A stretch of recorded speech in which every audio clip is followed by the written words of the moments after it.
Greetings and hello there, everybody. It's me, your beloved and loved Star Wars dad, Nooch Too Good. And hey, it's that time of year again. Valentine's Day is behind us. Spring is right around the corner. If you're in the northern hemisphere, if you're in the southern hemisphere, yeah, it's going to be fall. I can't control that. I'm a northern kind of guy, northern hemisphere kind of guy. So spring is right around the corner, and we need to talk about the 10 teams that everybody should have on their roster for 2025, spring 2025 in Star Wars Galaxy of Heroes. Now, before we get into this, can I mention I'm not having a great morning. I went through the first part of this, and then my computer, some stuff kind of got jangled up, so I had to kind of restart the program, and then I got it back up again, and I recorded half of it, but I hadn't pressed the record button.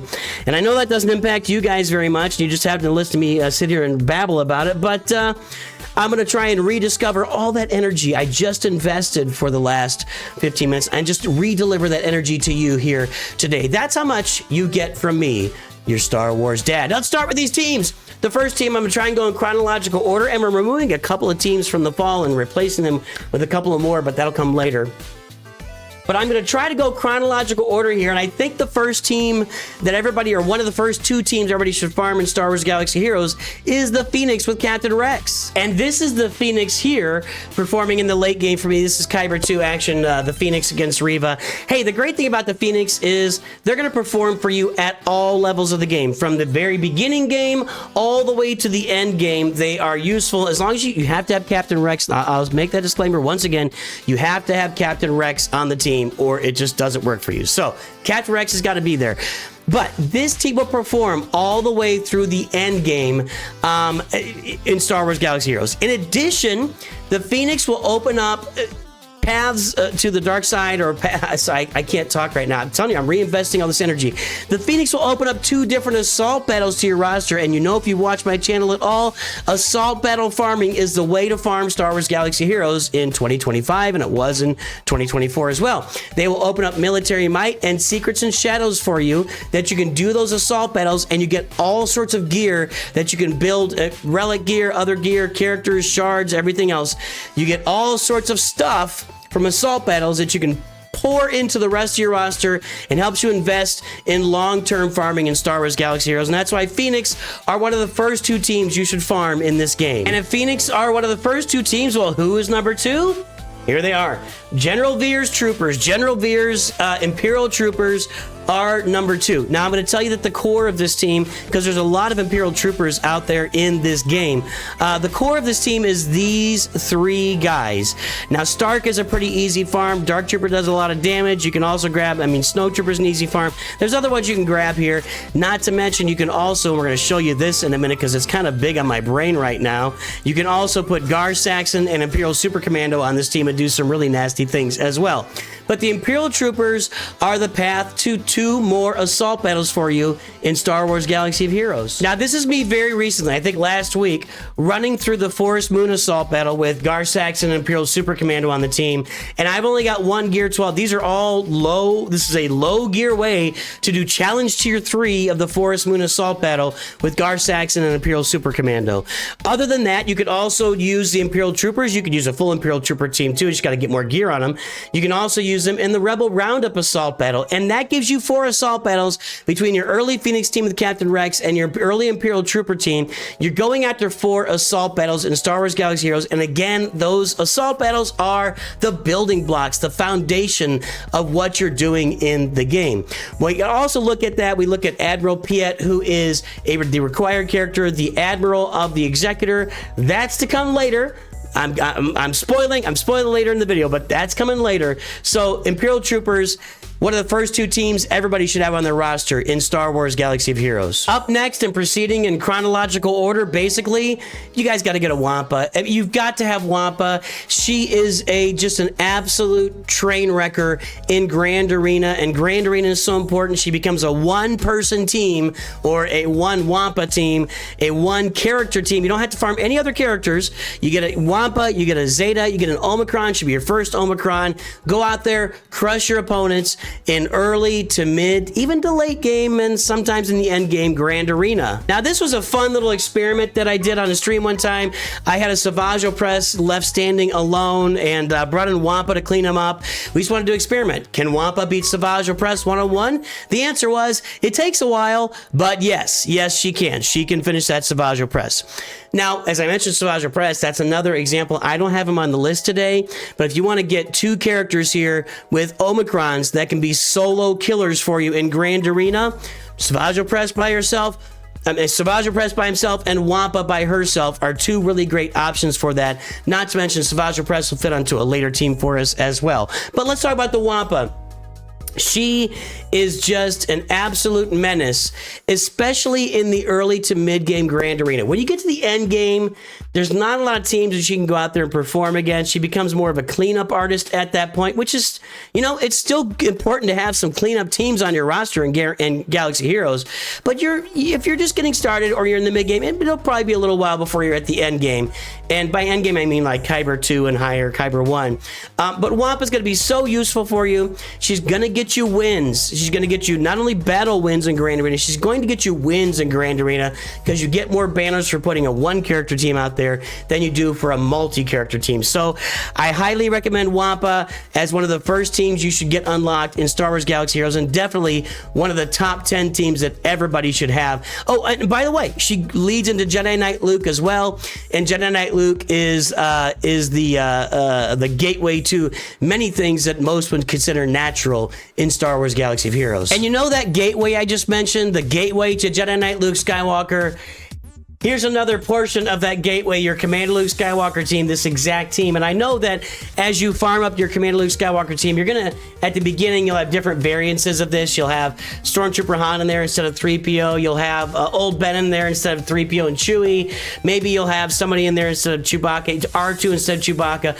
I get it. There are variances to this team, but this is the exact team you should put together for Commander Luke Skywalker in Star Wars Galaxy of Heroes. And this is once again the Commander Luke Skywalker team, another assault battle, or actually a repeat assault battle. We talked about military might with your Phoenix. They also take care of military might pretty easily at lower gear levels as well.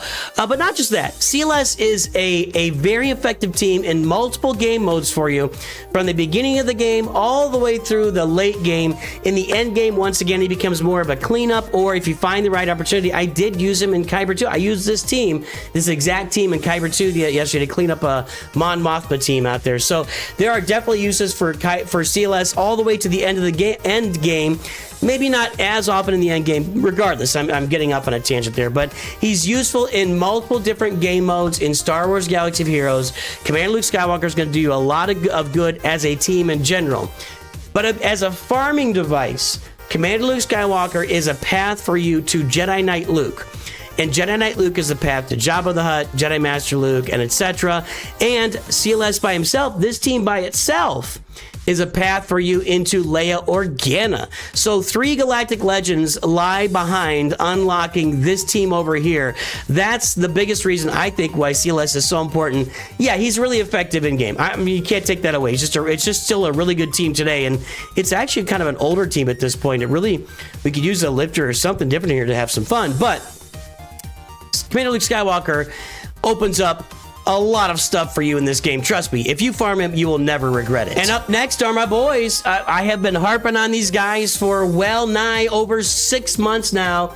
Master Qui-Gon and Padawan Obi-Wan, the Duel of the Fates assault battle. Let's go watch that thing. In the Duel of the Fates assault battle, with Master Qui-Gon and Padawan Obi-Wan, when you get them to 7 stars, you unlock a bunch of mods that you're not going to get otherwise. When you take them to Relic 5 and Relic 7 and Relic 9, you open up tiers to the Duel of the Fates assault battle that are going to feed your roster. The gear that you get in those tiers is going to feed your roster for years to come. They are a tool into one of the newer assault battles, along with the Peridia Pals, that just opens up so much extra farming and gear for you. After about 8 months or so, that starts to pay off. It takes you time. You got to build back up the resources you sink into it. Sorry, I'm having trouble getting there. The resources you sink into taking these guys relic will be paid back once you get to the 8-month level, and then it's just onward and upward from there. You just start getting it free after that point. Not to mention, even at the lower levels, just unlocking them, you're going to start getting crystals. I think at 5 stars, you got to have, not crystals, or oh, am I going to fail? I failed. I uploaded the wrong portion of this video. Anyway, guys, these guys are going to get you so much in the game. Not only credits, you're going to get a whole truckload of credits. The most credits available in any game mode. In fact, the first tier, I think, offers, is it 2 million or 5 million credits? I can't remember now, but you're going to unlock a bunch of credits, which everybody needs credits. You're going to be unlocking all sorts of gear. You're going to be unlocking mods. The Poncho Bros, Master Qui-Gon and Padawan Obi-Wan are super important to everyone's roster. They're not going to take you that long to farm, even though they're still just single shard farmable, because they're still newer characters in this game. They're less than a year old at this point. Go get Master Qui-Gon and Padawan Obi-Wan on your roster and get them relicked as fast as possible. Also, before we move on to your fat immenseness here, you can put Padawan Obi-Wan and Master Qui-Gon with like Padme or a Qui-Gon Omicron and do yourself a lot of good in early levels of Grand Arena. Later on, it's got to be Queen Amidala, but they're a great team in Grand Arena as well. And Conquest, you put that Omicron on Padawan Obi-Wan for Conquest, that'll do a lot of good in those early and mid-game rounds of Conquest. Hey, Jabba the Hutt. I've been harping on this for about a year now.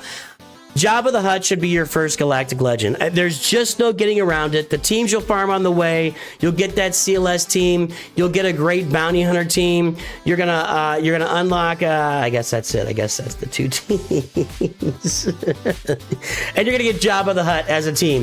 Jabba the Hutt is so important in this game because of Smuggler's Run 2. And since I know you guys don't care, this was about the point previously where I discovered I had not hit the record button. So anyway, here we are. Smuggler's Run 2.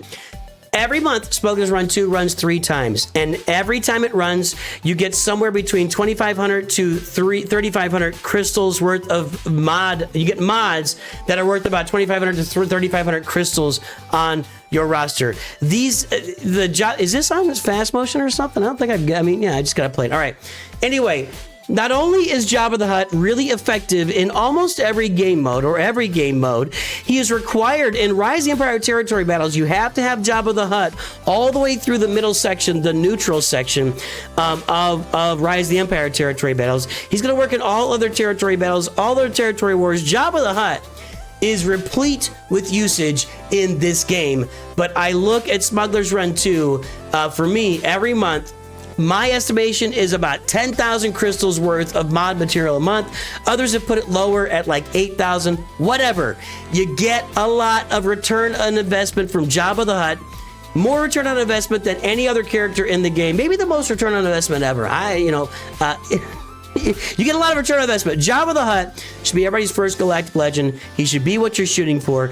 Go get Jabba the Hutt on your roster. And remember earlier when we talked about SWGOH and, him as a solo artist early on in the game, and that is absolutely true. He can do things like take out a CLS team sometimes. He can take out all sorts of other teams. SWGOH is a great solo artist, but if you farm him as a solo artist, eventually you're going to want to supplement him with Darth Traya and her Zetas and Omicron and Darth Nihilus and Darth Sion and a 5th Sith. Just pick a Sith and throw a Sith in there. A lot of people will on more developed rosters. You'll have Darth Talon in there because you farm her for Star Killer. But you can put Darth Vader does a lot of damage on this team. A lot of damage. You look at Treya's abilities. She's providing. It's not even this one's. It's her unique. That she provides a ton of extra offense. But yeah, Darth Traya. She's been on this top 10 list for a while. 10 teams everybody should have. I talk about it all the time. I'll see rosters that are, have bought a bunch of Lightspeed bundles and are moving forward in the game, but they're really missing out on their Traya team. This team in the right situation can kill Jedi Master Luke. It can kill Galactic Legends. You're taking out teams like Padme here, like the Gungans. Darth Traya. This team, I know Darth Talon's here. You take Darth Talon out of the picture. The other characters on this team have been in the game since 2017, 2018, forever, and they're still deleting some of the newest teams in the game. They're still they just manhandle some of the newest teams in the game from Darth Traya with her Zetas and her Omicron in there, and you put Savage on the team, Nihilus Scion, a 5th Sith. They do amazing things. You should have a Darth Traya team on your roster, and yeah, it'll get you a little bit of the way for the Places of Power Assault Battle. I don't think it's a great performer for that Assault Battle, but that's a separate team we'll talk about here in a moment. And next up is your pal and mine, the Executor. There's Admiral Piet. I told you, he's the Admiral and required to unlock the Executor. This, to me, I said Jabba is the first Galactic Legend farm. This is your first big farm in the game, going after Executor. The Executor will set you up for success in Fleet Arena and give you crystals every day, while also being a great performer in Grand Arena and other game modes. And this is me doing a mirror Executor counter in Grand Arena. I'm telling you guys, the Executor should be everyone's first big goal in Star Wars Galaxy Heroes. Everybody should have the Executor on their roster as soon as you can get it. If you can shore up Fleet Arena and start getting yourself 300 plus crystals every day in the top 5 of Fleet Arena, you're gonna find things come easier to you in the game. You're gonna be able to refresh all of your nodes. You'll be able to get all your cantinas refreshed every day.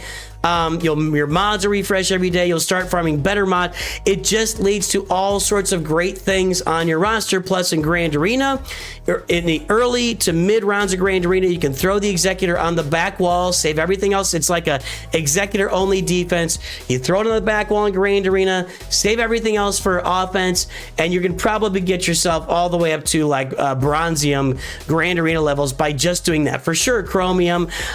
Guys, the Executor is going to be so important to your roster. It does so many things, and that's why it gets you. You get a bounty hunter team for doing this, which a bounty hunter team is really valuable. I didn't put the bounty hunter team on this list this time. I replaced it with the Executor because I just thought it made more sense to go straight to the source rather than talking about having a bounty hunter team, which is a very valuable team, but it's valuable because it leads into what we're doing right here with the Executor. And another addition or replacement on this roster is actually going to be 2 fleets. As I go through all these roster reviews, I see people that are not farming the Negotiator with the Galactic Republic fleet, and or they are not farming a Malevolence with their Separatist fleet.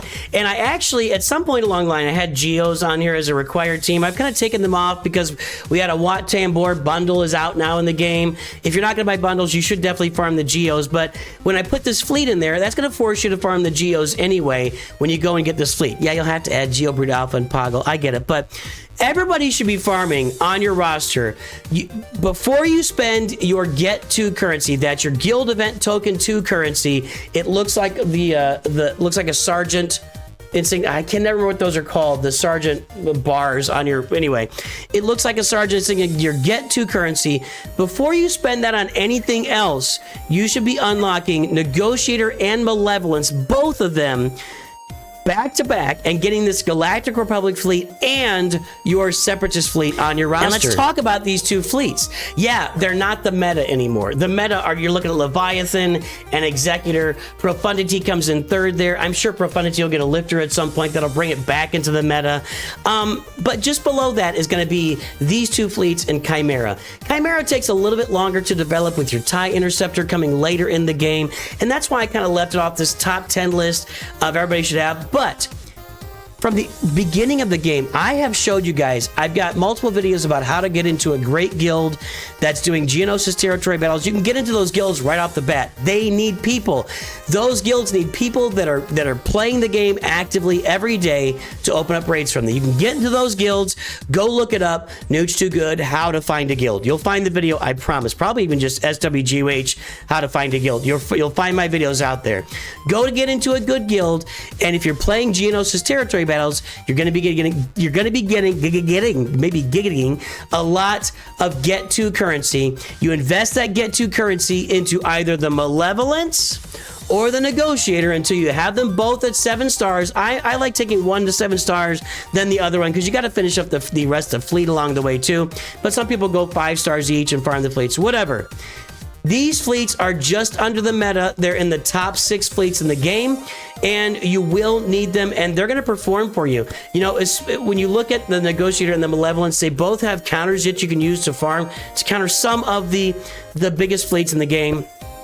It's hit or miss. but they're just really, really good. You're going to find a lot of people are throwing out finalizers and radishes and stuff out on defense. You'll beat both of them with the Negotiator Malevolence fleets. Go get yourself a Negotiator fleet and a Malevolence fleet in Star Wars Galaxy of Heroes. And rounding out our list today, welcome back. It's your triumphant return to 10 teams that everybody should have in Star Wars Galaxy of Heroes. With the release of the Lightspeed bundles, it made it even so much more very apparent that you've got to have the Revans on your team. And people are farming the Revans and they're upgrading them right now. And we think about, you know, once you get the Executor done, the next best ship on your radar is going to be the Leviathan. And maybe that'll change. We're still in spring. We have not seen a new capital ship yet. This might change down the road, but it doesn't look like it's going to change anytime in the near future. Like maybe this fall we'll get a new capital ship. I don't know. But Darth Revan and Darth Malak are the key to get you into the Leviathan, and you've got to have Jedi Knight Revan on your roster to do that. This is not the team makeup, by the way. I just wanted to point out that you need both Revans on your roster in Star Wars Galaxy of Heroes. And let's look at me playing this event here recently. The Revans are going to bring, not only with the teams that they put together, are they going to bring you a lot of value, but when you farm both the Revans and you get Darth Malak unlocked on your roster and you gear up all those characters, like I mentioned earlier, it leads you to Leviathan. And with Leviathan, if you give a mouse a cookie, you're going to get Leviathan. You're going to have Darth Malgus down the road. So at some point on your roster, you'll be playing Proving Ground. You're going to unlock Darth Malgus and Fury Class Interceptor to get yourself to a Leviathan. It's got to be on your radar. Thinking about Leviathan down the road, transitioning from Executor to Leviathan. It is an amazing fleet. It is the meta fleet. It's been the meta fleet for almost 2 years now in Star Wars Galaxy Heroes, which is why a lot of us are expecting a new meta fleet later on this year. We haven't seen it yet, but am I going to fail at this? I don't know if I'm going to fail. It doesn't look good, does it? This is going to be a fail. I'm going to jump back into this. Let's go back into where I'm actually doing it right. You've got to get the Revans on your roster. The Revans are really important. They're not a difficult farm, not only to mention with the Leviathan, but let's talk about assault battles again. Jedi Knight Revan will open you up to challenge tier 2 of the Ground War assault battle, and Jedi Knight Luke goes to challenge tier 3. And then Darth Revan, his team, Palpatine, Darth Malak, and Basilisk Shan Fallen are the primary trio to get you through the Places of Power assault battle all the way through challenge tier 3 with 2 other Sith on there, Darth Revan, Darth Vader, whatever. So these guys open up a ton of stuff for you in Star Wars Galaxy Heroes. Not only that, their teams perform great, they're a lot of fun, and you love KOTOR. And there you go. And these are the top 10 teams that everyone should have on their roster for the spring of 2025. That's my whole video. Let me know what you think. Who am I missing? What am I underestimating? I didn't put a character like Darth Bane on here. I love Darth Bane, but he's really boy, I failed again on that, didn't I? I gotta go back in here and do it again. I should have gone to the last battle, but I didn't. Darth Bane is great, but he's more of a, I say everybody, it's hard to say everybody when he's more of a late game type of unlock for you, and Darth Bane is awesome, and I love him, and he's amazing, but more late game. These are the 10 teams. There you go. Let me know what you think. We'll talk to you soon. Everybody, have a great day, and always remember, Nooch too good.